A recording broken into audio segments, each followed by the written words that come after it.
Hello guys, isang mapagpalang gabi po sa ating lahat.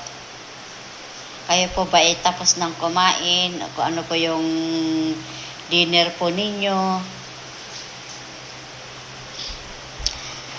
Ang hirap naman gumawa ng content talagang mapapaisip ka kung paano ka gumawa ng content ngayon.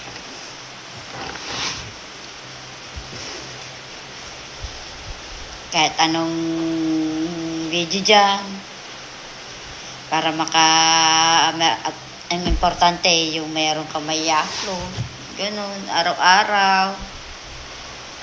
Dahil umuulan nga naman, di makalabas.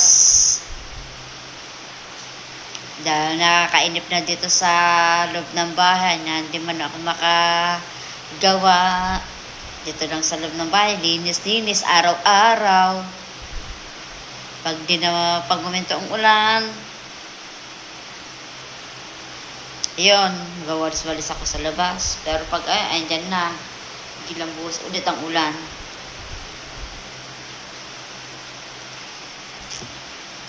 Napapaisip ka na lang kung ano kaya yung i-content ko na naman bukas.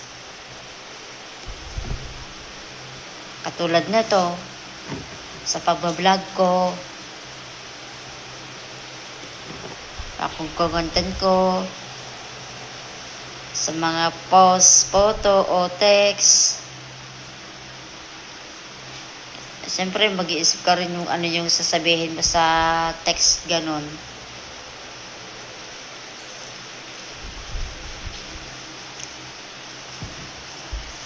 Kahit ano na dyan.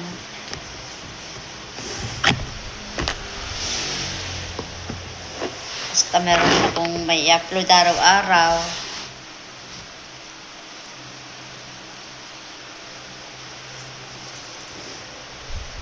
Kahit mapapagod ka, ipahinga mo lang ng konti, pero hindi ako susuko.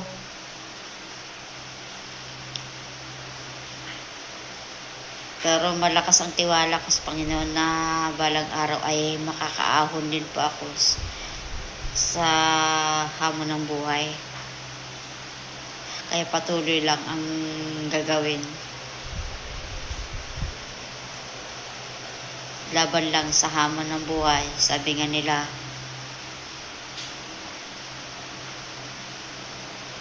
Ay kahit ka mag-anak mo, sarili mong dugo, apak-apakan ka na nila.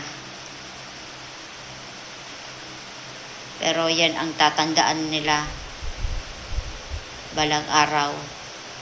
Hindi na lang habang buhay na ganito na lang ako.